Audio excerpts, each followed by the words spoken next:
Hi, friends. I want to talk about your family roots. I want to talk about the part of your rooted in six portion that has to do with family. I want to talk about the quiet exhaustion that comes from loving your family deeply while you are forgiving yourself. If you've been feeling stretched thin or unsure about who you are outside of your work, your roles, this conversation is for you. If you were, excuse me, if you are unsure of who you are outside of being the mother, the daughter, the sister, the strong one in the family, this is going to be a conversation for you. And it's going to be pretty short. I just really want to talk about what some of the problems are with this. I want to talk about the seeds that we use to strengthen this root. And I want to talk about some practical solutions in which we can go about creating healthier habits and boundaries around that. Many women overfunction during a season of transition, whether it's empty nesting, caregiving, changing relationships. We definitely seldom check in on ourselves. And we love our family very deeply, but that shouldn't cause us to forget who we are, erase ourselves, take our joy away, and put our health and our desires on the back burner. There's always going to be a time and space where somebody else in your family needs a little bit more attention and care than what than something else, right? But that doesn't mean that you should not tend to yourself while you're taking care of these people. It means that you need to carve out some time that is especially for you.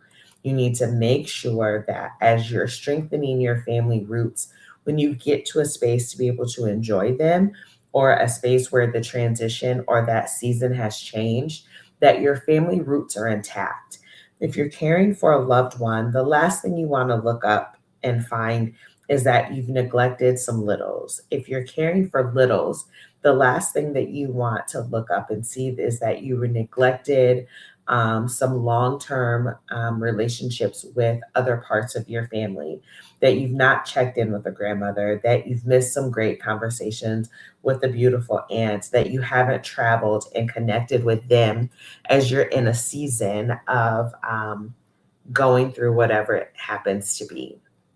So, again, it's a reminder that loving others does not require you to not take care of you.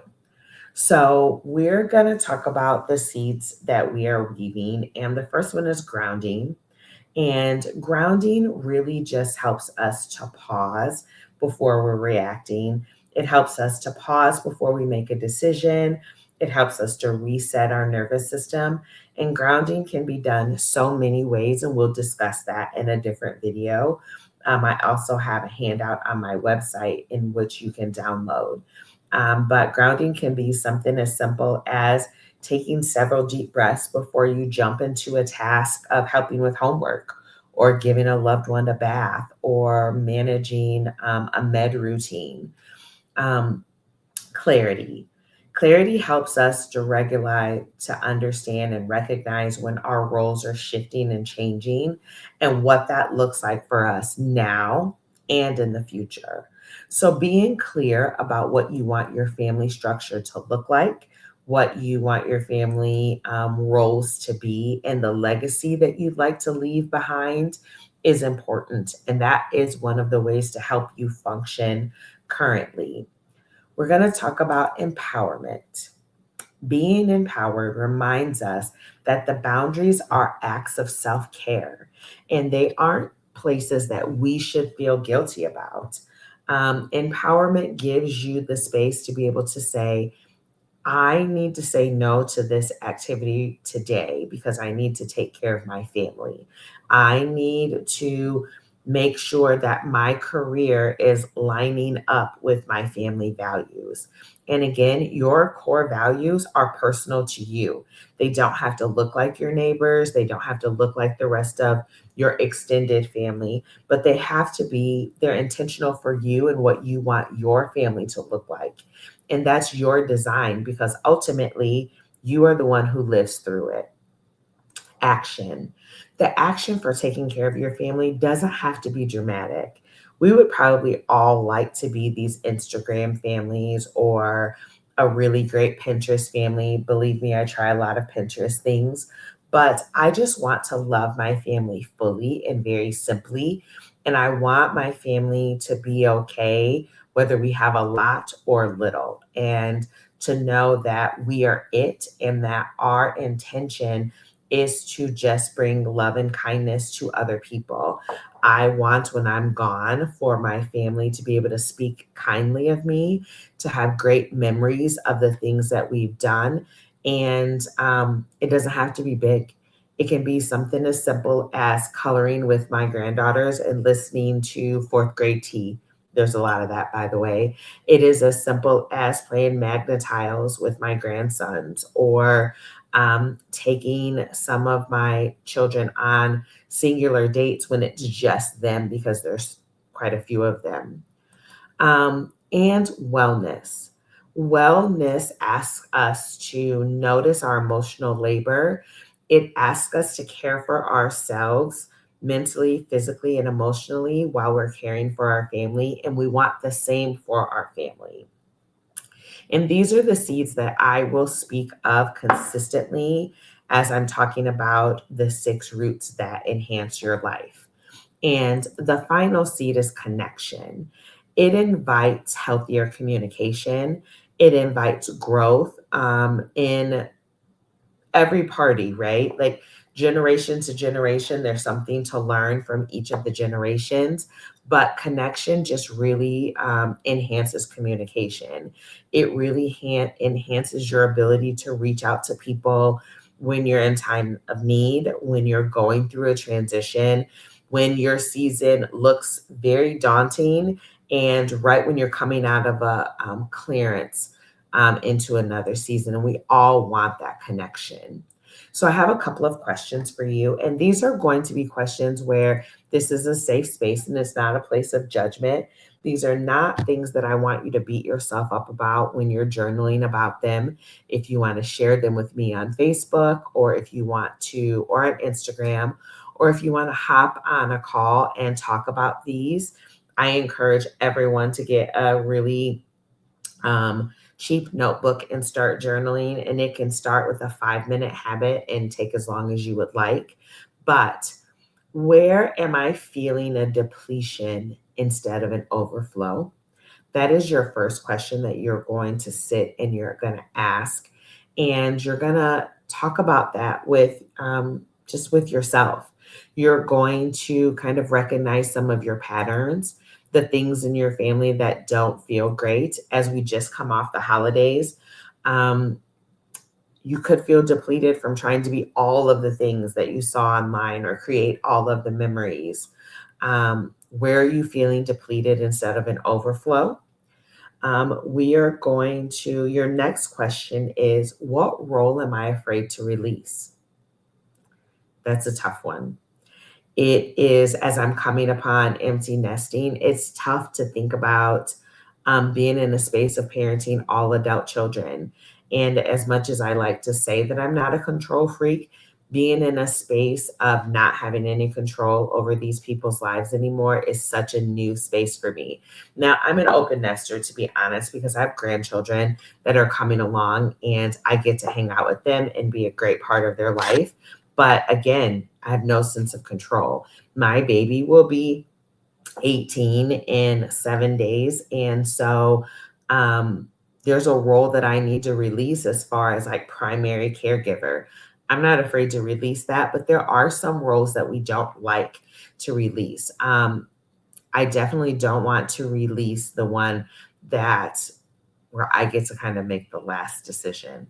But I want you to think of some roles that you don't want to release.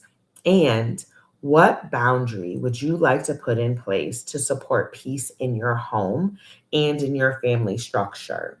I want to remind you that your family structure is what you consider family.